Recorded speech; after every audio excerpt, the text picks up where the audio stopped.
Greetings. I'm Mike Gruntman, Professor of Astronautics in the University of Southern California in Los Angeles. Well, ponieważ prawie zapomniałem mój polski, zatem będę mówił po angielsku. The title of my talk is Ary Sternfeld, a Forgotten Space Pioneer. Well, I would like also to say that I am delighted that the CBK PAN organized this conference, a tribute to a great scientist and visionary.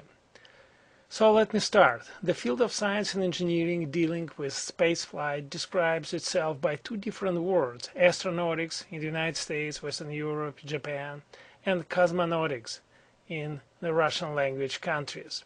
Both these words originated from the French language, l'astronautique et la cosmonautique. Very few remember today Ary Sternfeld, a space pioneer who introduced the word cosmonautics in the 1930s. A most unusual life of Ary took him from Poland to France and finally to the Soviet Union. He saw the recognition, he faced real danger in his life, and he suffered undeserved indignity.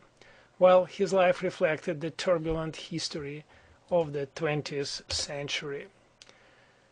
So Ary was born in Sieradz in Poland, and he got interested in space in gymnasium in Łódź. After 1 year in the Jagiellonian University in Krakow, he went to study mechanical engineering in the University of Nancy in France. He graduated successfully in 1928. A successful career of mechanical engineer didn't satisfy him. He remained fascinated by spaceflight. So he enrolled in a graduate program at the Sorbonne University, but his advisors didn't approve a topic of spaceflight for his thesis. So he left Sorbonne to continue the work independently.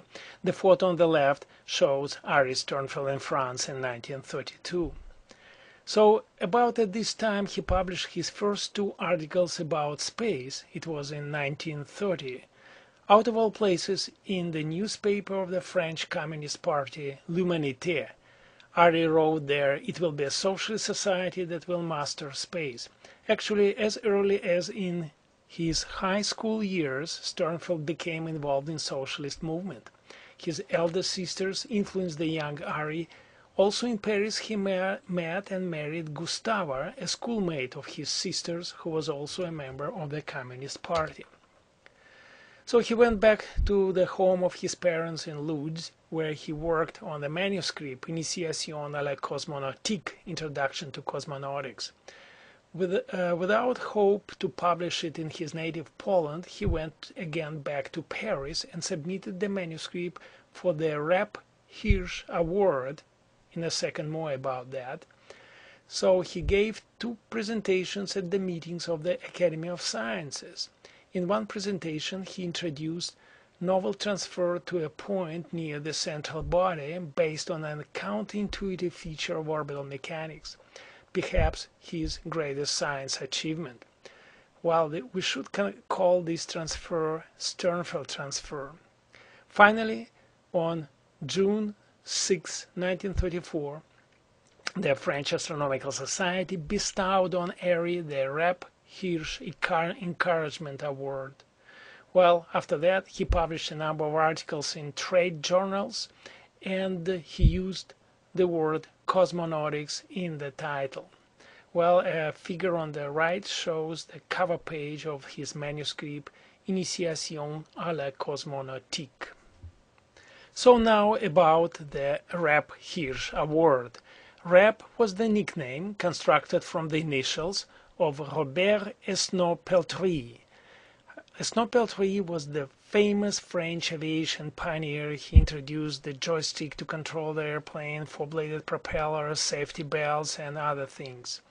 Robert Esnault-Pelterie is one of the four great pioneers of spaceflight, together with Konstantin Tsiolkovsky, Robert Goddard, and Hermann Oberth. Esnault-Pelterie did more than anybody else in bringing spaceflight into science mainstream. He also introduced the word astronautics in the science language in 1928.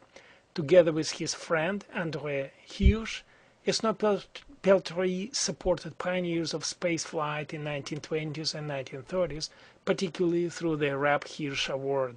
The photo on the right shows Peltry around 1950.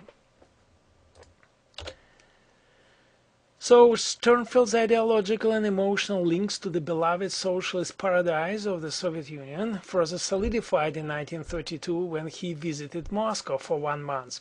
He wrote, "I felt such a captivating atmosphere of building the new communist world during this my trip to the USSR. Despite food rationing in the Soviet Union in those years, despite poorly dressed people in the streets, and despite that Moscow with its long lines in stores produced an unhappy impression compared to the fake glamour of Western capitals, all that could not dissuade me from the decision to move to the USSR in order to live and work there." So in 1935, Ary and his wife arrived to the Soviet Union to settle permanently.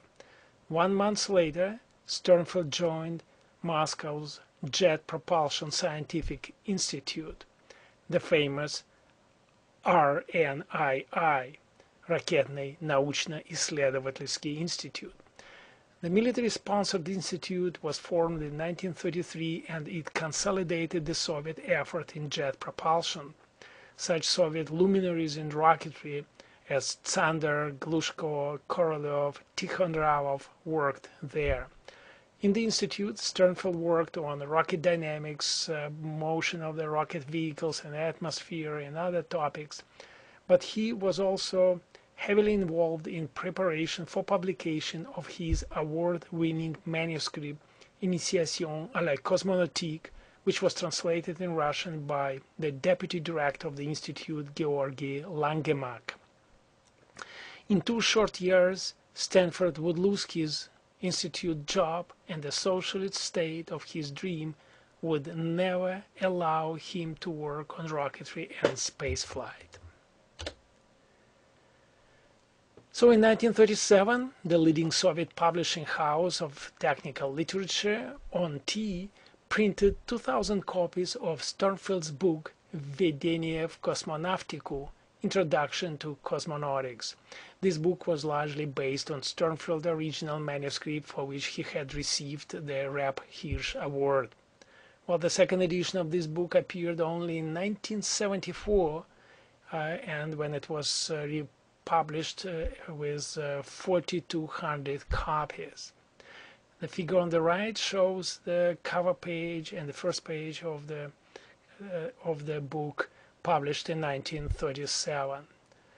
Well, this book explicitly introduced the word cosmonautics, and after 10 or 15 years of struggle against the words astronautica, astronautics, and zvezdoplavanie, or star sailing in Russian, the word cosmonautica, cosmonautics, finally became accepted and would dominate in the Russian language.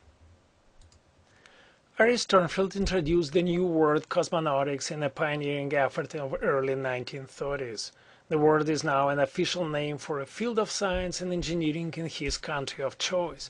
One would think that this bright young man, a space visionary and a true believer in socialism, successfully put all his abilities to advancing spaceflight in the Soviet Union and materially contributed to the breakthrough of Sputnik and beyond. Well, it hasn't happened that way. Actually, Sternfeld was very much lucky to stay alive. So his book, Введение в космонавтику, was published in 1937. This was the year when a wave of political purges had reached impeccably loyal parts of the Soviet establishment. For example, the patron saint and protector of Soviet rocketry, Marshal Tukhachevsky, was shot during a purge of the communist inner ruling circle. Then the heads of rocketeers rolled. For example, director of the Rocket Institute Klemenov and the deputy director Langemak, who translated Sternfeld's manuscript, were shot in 1938. In the same year, Glushko and Korolev were also arrested. Ary Sternfeld lost his job in December 1937, and he would never be allowed to work in rocket and spaceflight research and development in the Soviet Union. Sternfeld was desperate. In 1939, he wrote a letter to the Soviet dictator Joseph Stalin himself. He wrote, "I dare to ask you to help me to get a possibility to continue my work." Well, in the process of a rather long letter, he denounced other rocketeers. He wrote, for example, "There are pitiful practitioners who claim that we know sufficiently about theoretical capabilities of interplanetary travel and that we need to work exclusively on tests in the field of rocket technology. Such statements are deeply wrong. It seems to me that these comrades completely do not understand the guidance of the classics of Marxism about the role of theory that should shine the light on the road for practice." Well, such a letter could have had very dire consequences for many people, while there is no evidence also that the letter had any consequences whatsoever. Ary belonged actually to a very high-risk category of Soviet citizens, former foreigners. In addition, being a Jew would soon make his situation even worse, as the Soviet state-sponsored and state-guided anti-Semitism rapidly gathered strength. We do not know why Sternfeld was never arrested, imprisoned, banished, or shot. His daughter actually argues that without a regular job he simply didn't exist for authorities. He vanished.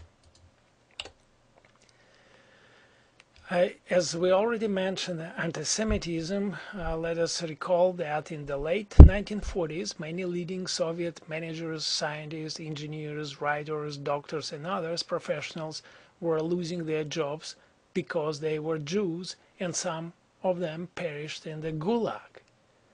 Well, at that time, a prominent Soviet rocketeer, Dr. Nikolai Chernyshov, wrote in a newspaper Kultura и Жизнь, the organ of the propaganda department of the Communist Party, that Sternfeld had misled Soviet people that he had an international prize. Chernyshov also wrote that Sternfeld's book, Introduction to Cosmonautics, was filled with admiration of foreign authorities of spaceflight and with disdain to achievements of the Russian and Soviet science. For Sternfeld, this was a straight ticket to a concentration camp or worse. Miraculously, he had survived. Without a job in research and development, he continued to pursue his passion of spaceflight and excelled in popular writings. He was greatly helped by his sister in Poland, who survived World War II. The photo in the center shows Ary Sternfeld in January 1941. So he concentrated on writing popular books which were immensely successful. He published a book, Interplanetary Travel, in 1955 and then in 1956. Cover on the left shows the book Artificial Satellites of the Earth. In 1956 it was published in 75,000 copies of this book were published in 1956. Then it went in the second edition in 1958. In the middle there is a cover of another book, From Artificial Satellites to Interplanetary Travel. 100,000 copies of this book were published in 1957. On the right we see Ary Sternfeld in his home office in December 1959.